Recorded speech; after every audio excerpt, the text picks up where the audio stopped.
Hola, muy buen día para todos. Bienvenidos a un nuevo video de esta serie de estadística básica con R. En los videos anteriores estuvimos tratando las medidas de tendencia central, media aritmética, mediana, moda, media geométrica, media armónica, bueno, etc. Pero ya le toca el turno a las medidas de dispersión y vamos a comenzar con dos muy importantes, el rango y el rango intercuartílico. Ahora, ¿de qué trata la cosa? En realidad de hecho las combiné porque son dos medidas increíblemente sencillas. ¿Listo? El rango simplemente es hacer la diferencia, la resta entre el valor máximo de mi conjunto de datos y el valor mínimo de mi conjunto de datos. Y ya. Ahora, no importa si los datos son de tipo cuantitativo discreto, es decir, valores enteros o cuantitativo continuo con decimales, igual el rango se calcula de manera idéntica. Aquí me tomé el atrevimiento de ya escribir un pequeño chunk en donde voy a generar dos conjuntos de datos, uno con valores discretos y otro con valores continuos. Ejecutémoslos. Listo, aquí ya tengo mi conjunto. Entonces el primero tiene 45 valores y el segundo tiene 72. Y la idea es básicamente la siguiente. Vamos a hacer el cálculo primero con X. Yo puedo hacerlo de varias maneras. Una es decirle a X, bueno, señor X, por favor, señor R, por favor organíceme mi conjunto de datos. Y me dice, bueno, listo, ya, estos son los datos ordenados. Primero 5, luego 13, luego 49, 76, etc. Y terminamos en 491. ¿Cuál sería entonces el rango? Pues sencillo, 491 menos 5. Y ya. 486. Ese sería el rango. Y si yo lo hago con Y, por favor, señor R, muéstrame los datos ordenados. Me dice, el más pequeño es 11.88, el más grande es 40.37, hago la resta, y el rango sería 28.49. Y listo, eso es todo.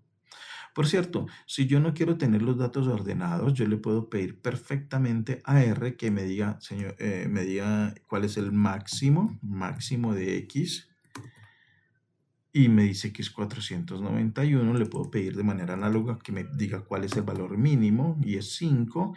E incluso existe una función en R que se llama range. Si yo le digo range X, él me dice 5 y 491. Bueno, pues sorpresa interesante.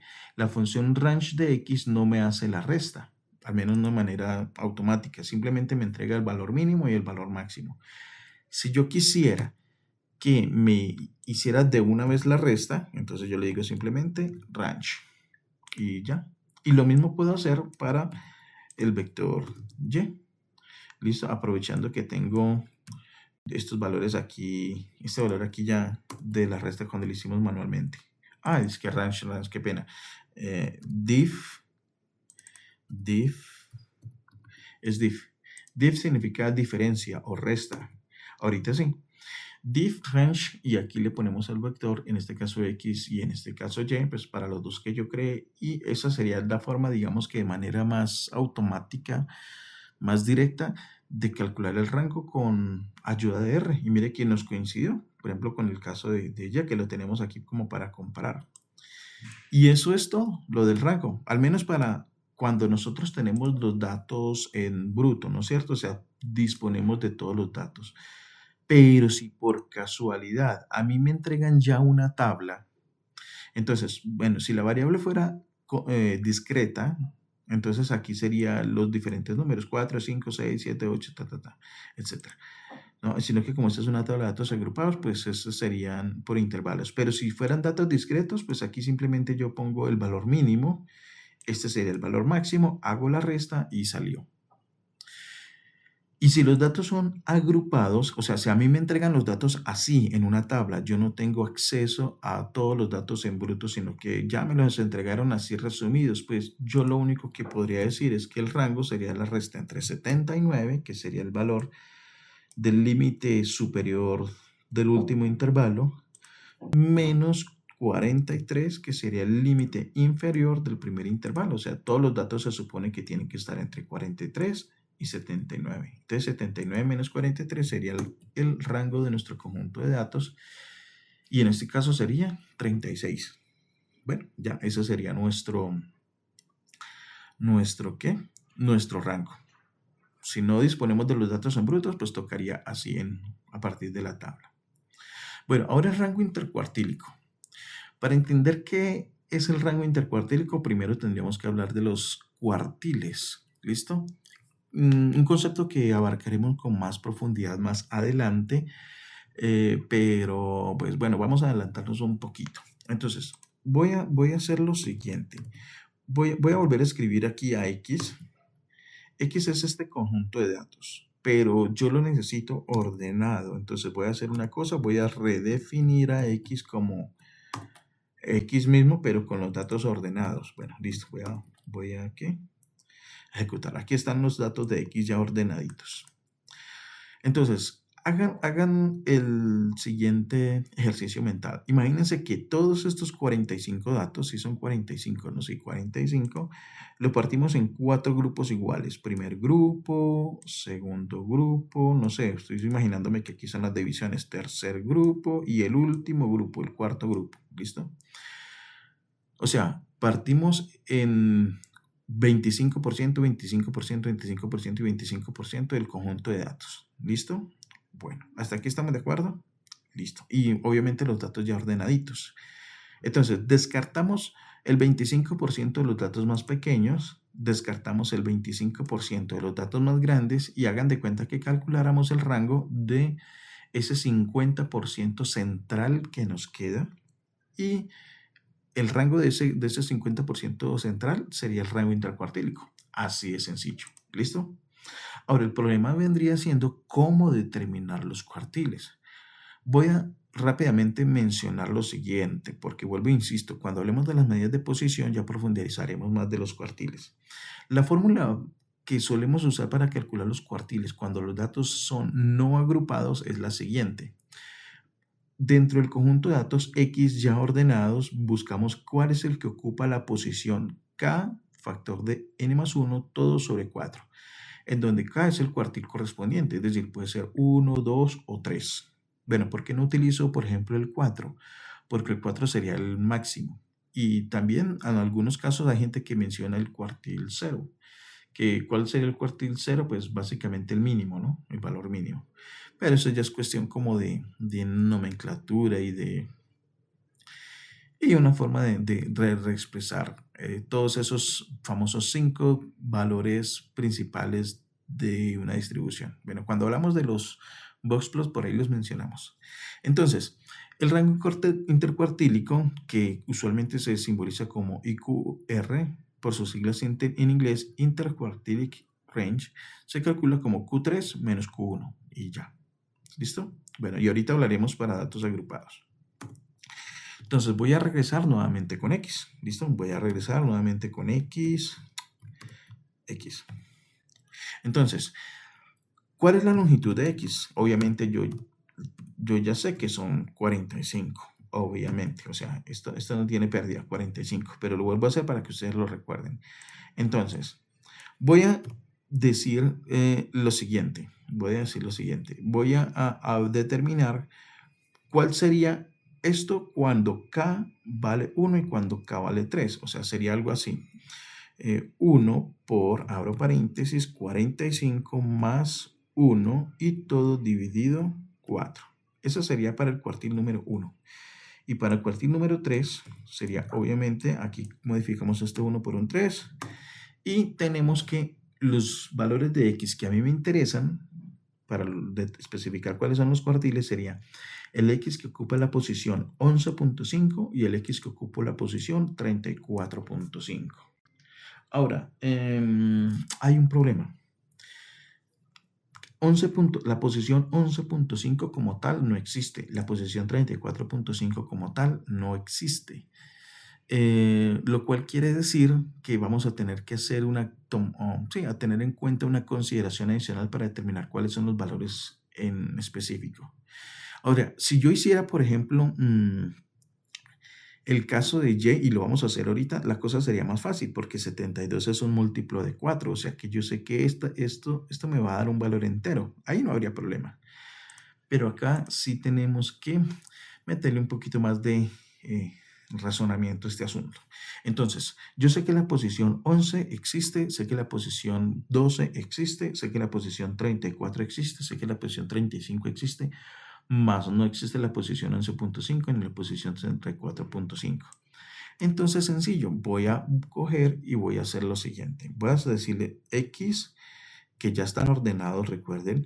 Por favor, muéstrenme cuáles son los valores que están en la posición 11.5 y, qué pena, en la posición 11 y la posición 12.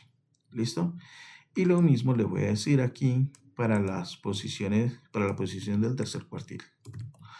Entonces, la posición 34 y la posición 35. Y me dice que es 128 y 149 para el caso del primer cuartil y 408 y 409 para el caso del segundo. Lo bueno, bueno, no debió haber hecho borrado lo anterior. Voy a hacer una cosa, control C, Z, Z, Z, Z, Z, control Z. Listo. Voy a ponerlo aquí. Que me salen esos 4 valores. Listo. Ahora, lo bueno es que si ustedes saben un poquito de matemáticas, saben que cuando dice 0.5 significa la mitad. Y como son 2 valores, pues obviamente la mitad entre estos 2 valores es el promedio. Entonces, lo bueno aquí viene siendo es que si yo quiero determinar cuál es el cuartil 1, simplemente tengo que promediar estos 2 valores. Y para el cuartil 3, simplemente tengo que promediar estos 2 valores. O sea que sería más o menos así. Voy a copiar. Pongo paréntesis acá, y aquí le pongo min. Y acá le pongo min, o sea, para el promedio. O sea que los valores de los cuartiles 1 y 3 serían 138.5 y 408.5. ¿Ya? Esos serían los 2 cuartiles. Pero como yo quiero la diferencia entre esos dos, pues simplemente resto. Entonces, es más, voy a atreverme aquí, voy a copiar esto, le resto esto, y para que entonces ustedes lo vean mejor, voy a poner aquí print posiciones de los cuartiles. Listo, aquí yo le pongo voy a poner aquí valores entre los cuales están los cuartiles. Bueno, aquí debería decir 1 y 3. 1 y 3. Listo. Y acá voy a ponerle cuartiles 1 y 3. Y ya este sería el rango como tal. Rango intercuartílico. Ups. Listo, ahorita sí. Vamos a mirarlo desde acá. Entonces, determinamos primero las posiciones en las que deberían estar los cuartiles 1 y 3. En este caso, como nos dio un número decimal, entonces tenemos que hacer la respectiva interpolación, pero sabemos que 0.5 significa mitad. Entonces, determinamos cuáles son los valores de la posición 11 y 12, de la posición 34 y 35, promediamos esos dos valores y tenemos los cuartiles, y hacemos la resta. Aquí yo me equivoqué, 11, que es 11 y 12. Copié y pegué. Bueno, ahorita sí. Entonces el rango intercuartílico sería 270. O sea, el procedimiento no es difícil y de hecho tiene bastante sentido lógico. ¿Listo? Pero les voy a comentar algo. Pudimos habernos ahorrado un buen trabajo porque R ya tiene funciones que me determinan cuáles son los cuartiles y de hecho una que nos dice cuál es el rango intercuartílico. Aunque nos vamos a llevar una pequeña sorpresa y les voy a comentar. La función es IQR y simplemente le digo IQRX y entonces le digo calcúlemelo y R me dice que es 259. ¿Hicimos algo mal? En realidad no hicimos algo mal. Pero entonces, ¿qué pasó? ¿Qué pasó? O sea, ¿por qué me dio así? Bueno, resulta que si yo busco aquí la ayuda de IQR, ¿sí? La documentación de IQR, entonces IQR me dice que es una función que se usa de la siguiente manera. X en donde X es un valor numérico, listo. Luego le agrego un parámetro que sería na.rm igual a falsa, ese sería el valor por defecto,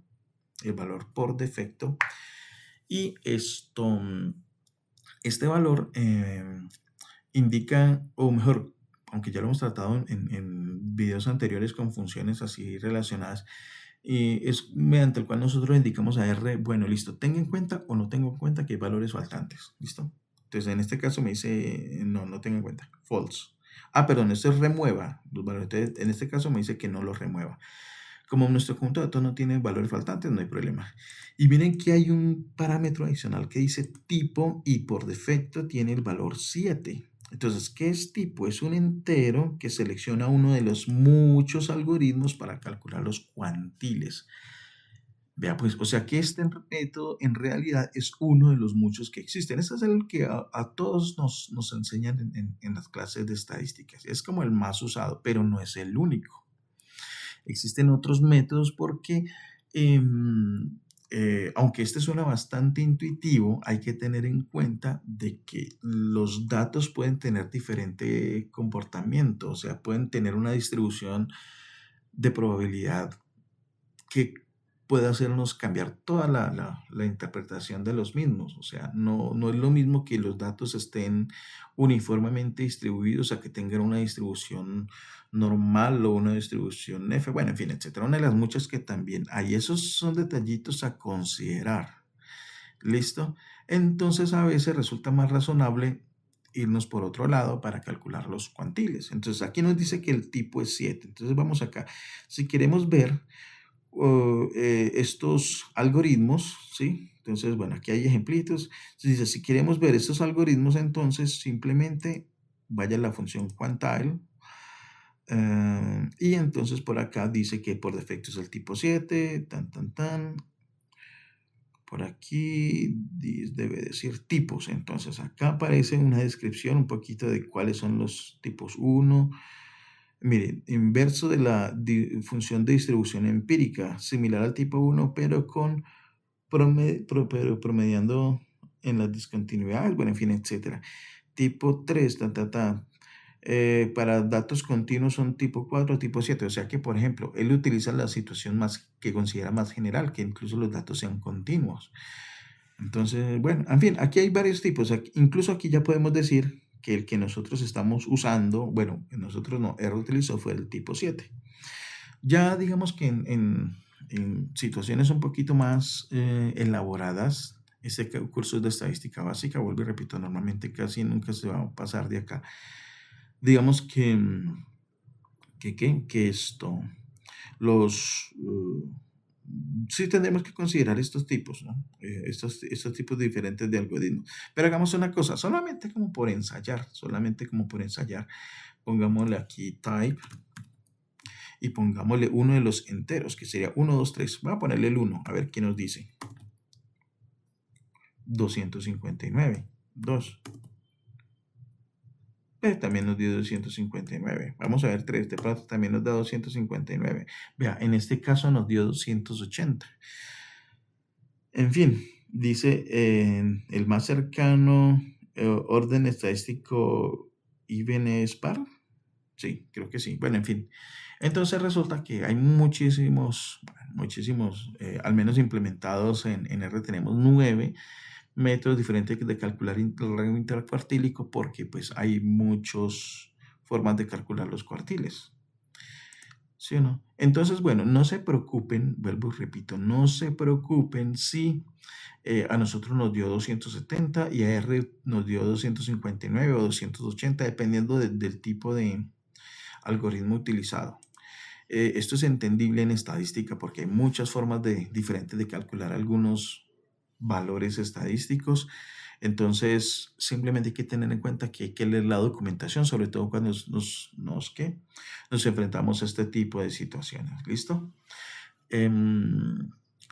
Bueno, por ahora voy a dejar así. Quiero que tengas bastante en cuenta eso. Sobre todo lo vamos a mencionar otra vez cuando hablemos de la desviación estándar y de la varianza, porque ahí sí que es cierto que el valor va a ser va a ser importante tener en cuenta cómo calcula R esos valores y cómo a veces los solemos calcular nosotros y por qué. Bueno, entonces, bueno, y de hecho no es solo R, son todos los software estadísticos. Y hay una razón de peso de por qué lo hacen así. Entonces, gente, espero que haya quedado claro al menos el concepto de rango y de rango intercuartílico para datos no agrupados, tener en cuenta estos detallitos y vamos, ya me iba a olvidar, a mirar qué se hace cuando tenemos datos agrupados. Bueno, cuando tenemos datos agrupados, la idea es, vuelvo e insisto, es la misma. Para el cuartil vamos a restar el Q3 menos el Q1, el tercer cuartil menos el cuartil 1. Pero la forma de calcular los cuartiles ya es un poquito diferente. Entonces, vuelvo y repito, voy a partir de un supuesto y es que a mí me entregaron la tabla, TV la llamamos acá, a mí me entregaron la tabla y yo no tengo acceso a los datos. En la medida de lo posible, si uno tiene acceso a los datos, debe trabajar con los datos, pero supongamos por un momento que yo no tengo acceso a estos, entonces voy a partir de la tabla. Entonces, la fórmula me dice lo siguiente, y aquí viene la parte interesante. Lo primero que tengo que determinar es dónde está el primer cuartil y dónde está el tercer cuartil. Entonces, hago este primer pedacito de nuestra operación, n sobre 4 multiplicado por k, que es el cuartil, que va a ser o 1 o 3.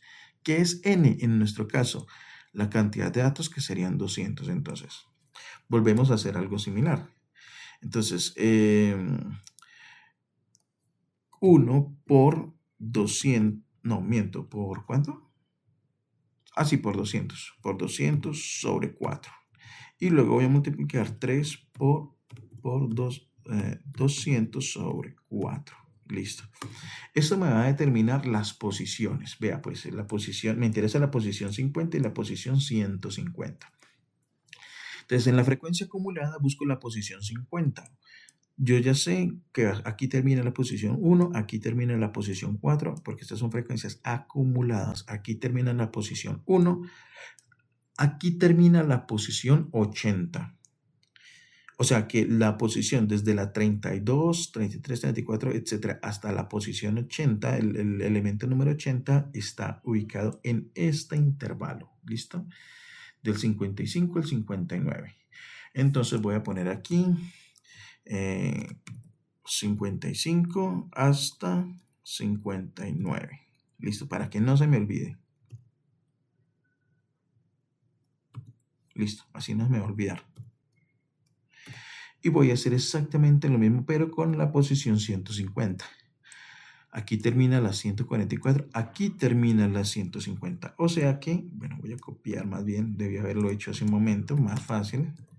Aquí tendríamos en este intervalo el tercer cuartil. Entonces, el primer cuartil yo sé que va a estar en este intervalo. El segundo cuartil va a estar, el tercer cuartil, perdón, va a estar en este intervalo. ¿Listo? Entonces, ahorita se voy a aplicar la fórmula. Entonces, la fórmula sería la siguiente. Entonces, sería límite inferior. Para el primero sería 55. Le sumo, vamos a volver a la fórmula, esta misma multiplicación que ya habíamos hecho. Bueno, lo bueno es que la tengo acá. Pero voy a abrir aquí un paréntesis porque aquí tengo una operación completa en el numerador que debo separarla bien. Menos la frecuencia acumulada anterior. Entonces, la frecuencia acumulada anterior era 31. O sea, la anterior a este intervalo sería 31. Entonces 31. Menos 31. Menos 31. Todo esto lo divido entre la frecuencia absoluta, ¿no es cierto?, el intervalo mío, o sea, de este intervalo, que la frecuencia absoluta fue 49. Entonces 49. Y esto lo multiplico por la amplitud del intervalo. En el caso de esta tabla, todos los intervalos tienen la misma amplitud, que son 4, ¿no es cierto? Porque mire, de 43 a 47, 4, de 47 a 51, 4. Obviamente el que nos interesa es de 55 hasta 59, es 4, ¿listo? Entonces por 4. ¿Y cuál sería el siguiente cuartil? Entonces la misma cosa. Voy a coger, Solo que aquí va a ser lo siguiente. El límite inferior va a ser es 63. Listo. ¿Dónde estoy? Ups, no, sí, aquí está. Listo, 63. La frecuencia acumulada anterior es 144. Entonces aquí sería 144. La frecuencia absoluta de este intervalo es 43. Entonces aquí sería 43. Y ya, espero no haberme equivocado. Límite inferior 55, 63. Esto es igual, 31, 144. Miremos 31 y acá sería 144, sí, correcto. Y este sería 49 y este 43. Sí, creo que lo calculé bien. Entonces, estos serían los dos cuartiles de nuestro interés. Ups, ¿qué pasó acá? Cometí un error. Sí, dije, y efectivamente, es que aquí va un 3 porque este es el del tercer cuartil. Qué pena con ustedes. Ahorita sí. Entonces, el primer cuartil es este, el tercer cuartil es este, y lo único que yo tengo que hacer es más, voy a hacer esto, voy a llamar a ese señor Q1, y este lo voy a llamarlo con mayúscula, que es lo usual, no es obligatorio, pero es, digamos que la moda, la tendencia, lo que se acostumbra. Y yo lo que voy a hacer ahorita es hacer la resta. Es más, voy a ponerlo aquí Q1, Q1, Q3. Esto no es Python, si pongo coma no se me convierte en tupla. Ahorita sí. Y ahorita, vuelvo y repito, si hago Q3 menos Q1, pues ya tengo el rango intercuartílico. 7.007, bueno, digamos que 7. ¿Listo? ¿Qué pasaría si yo aplico esta fórmula aprovechando que tengo los datos en bruto? Vuelvo y repito. A ver, esta tabla se generó a partir de un conjunto de datos que es este, peso. Entonces, como por curiosidad, o sea, vamos a ver qué nos dice RIQR y le voy a poner aquí peso. Y nos dice que el rango intercuartílico es 7.625. Obviamente estamos diciendo que este señor IQR está utilizando el algoritmo, bueno, el tipo número 7 o el algoritmo número 7 de los que vienen preconfigurados, pero si yo le cambio acá type a otro algoritmo, pues seguramente nos va a dar otro valor. Pero insisto, no se asusten, ¿sí? Simplemente son algoritmos internos de los muchos que existen para determinar el rango intercuartílico, tomando consideraciones adicionales que van más allá de las que nosotros solemos usar, que básicamente no solemos usar ninguna, simplemente vamos a lo bestia, pero no importa. Entonces, digamos, ¿qué pasa si yo utilizo el algoritmo 6? Me da, bueno, en este caso me dio igual. ¿Qué pasa si utilizo el algoritmo 9? Me dio un poquito diferente, bueno, en fin, etcétera. Ya sabemos que nos va a dar diferente, pero eso es normal.